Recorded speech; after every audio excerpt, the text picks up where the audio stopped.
Emily's hands were shaking before she even got out of the car. "Mommy, why are we running?" Lily asked, her small hand gripped tight in Emily's. "Because Mommy has the best news in the world, baby." Emily's voice cracked with a smile she hadn't worn in months. $10 million. No, $100 million. And a building in Manhattan. Her grandfather, a man she'd met maybe 5 times in her life, had left her everything. She was already picturing Daniel's face, picturing finally being able to breathe. Then she saw the porch. Daniel stood there, arms crossed, jaw tight. Beside him, Margaret, arms crossed too, mirroring her son like she'd trained him to. Between them, on the small porch table, sat a manila folder. Emily's stomach dropped before she even read the label. "Daniel, what's this?" He didn't answer. Margaret did. "Divorce papers." She said it like she was announcing the weather. "Sign them today, and we'll make this easy."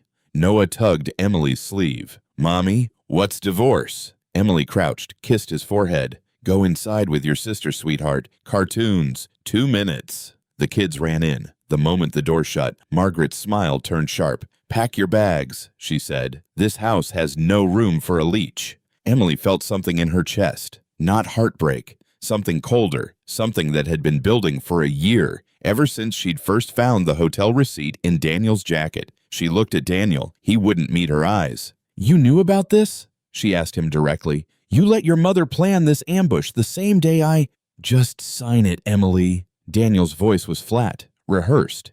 "It doesn't have to be ugly." Margaret stepped forward, victorious. "He deserves someone who actually contributes. Vanessa understands what it means to build something. You—" She looked Emily up and down.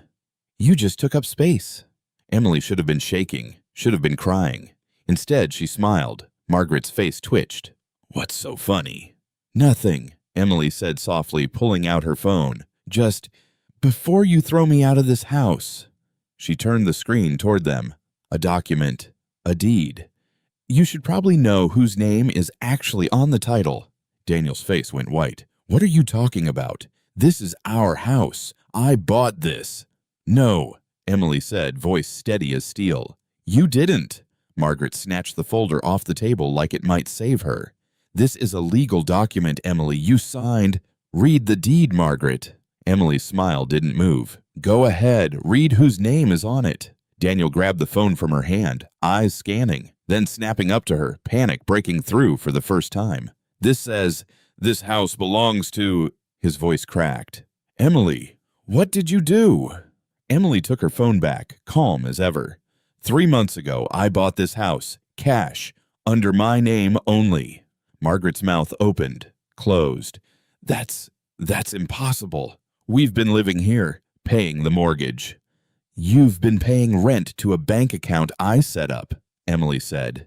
"You just didn't know it." Daniel sank onto the porch step, head in his hands. "Why would you do that? Buy the house behind my back? Why not just—" "Why?" Emily's voice finally sharpened.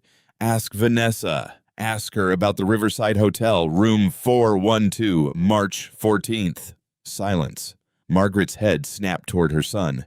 "Daniel, it's not—" "It was a mistake," Daniel stammered.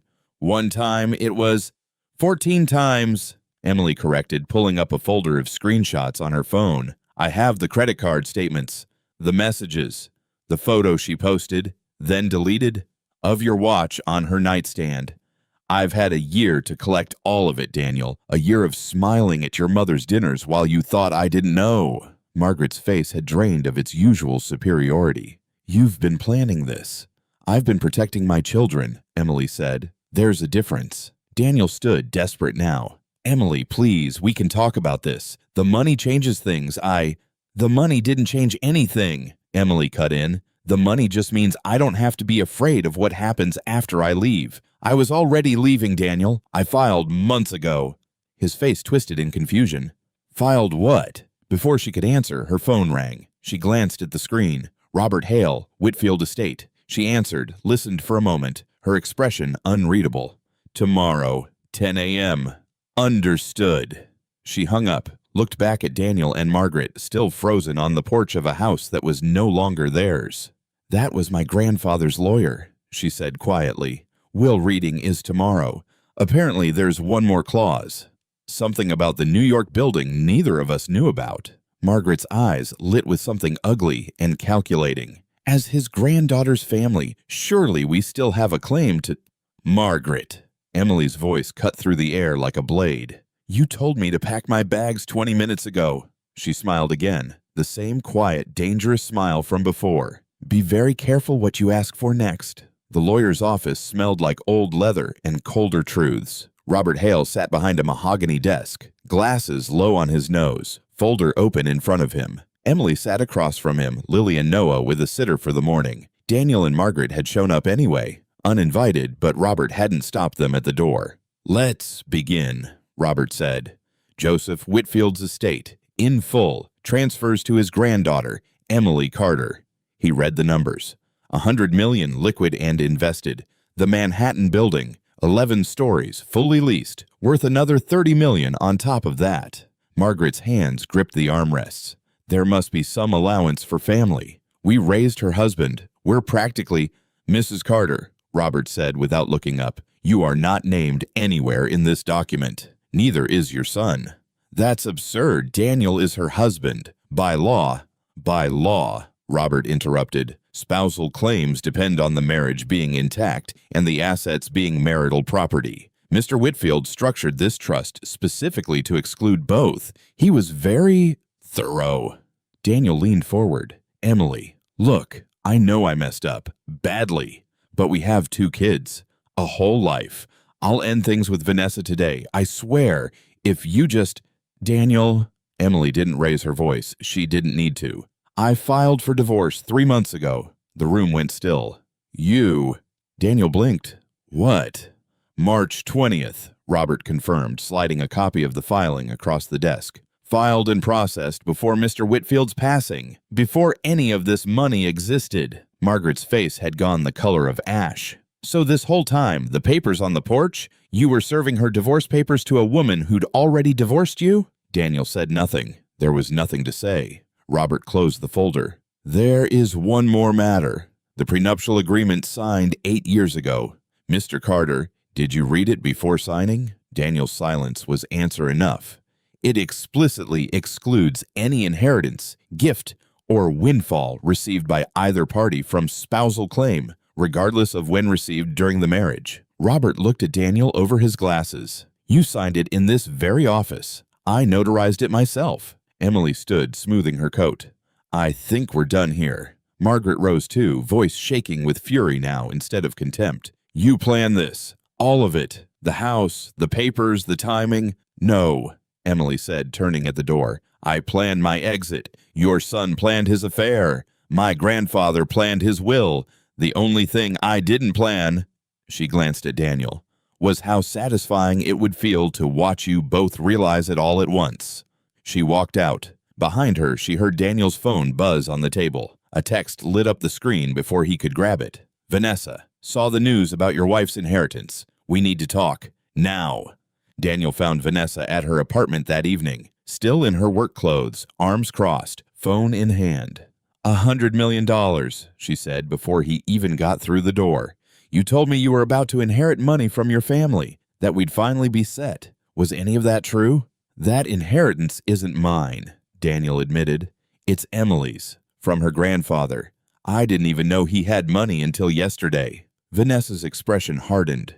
So what exactly do you have, Daniel? Because I checked the county records this afternoon. The house isn't in your name. Your bank account has $4,000 in it. Your mother's name is on your car loan. I was going to tell you.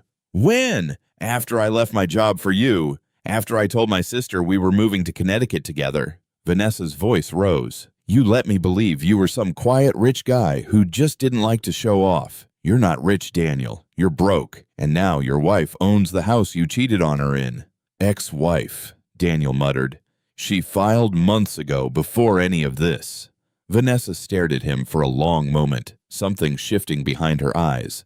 Not heartbreak, recalculation.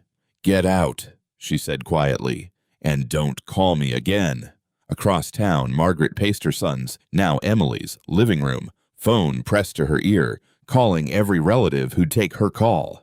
She tricked us, she insisted to her sister. That house was always supposed to— Margaret. Her sister's voice was flat through the phone. You called the mother of your grandchildren a leech on her own porch the same day she inherited $100 million.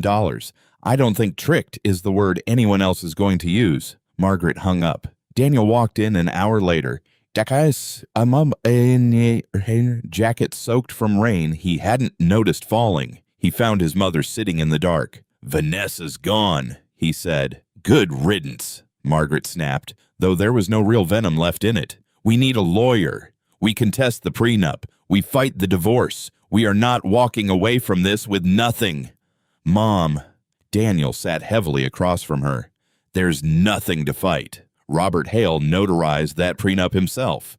I signed it. I never even read it. Then we find another angle. Marital contribution, emotional distress, something." Daniel put his head in his hands. "She's not the one who did something wrong here." Margaret stared at her son like she didn't recognize him.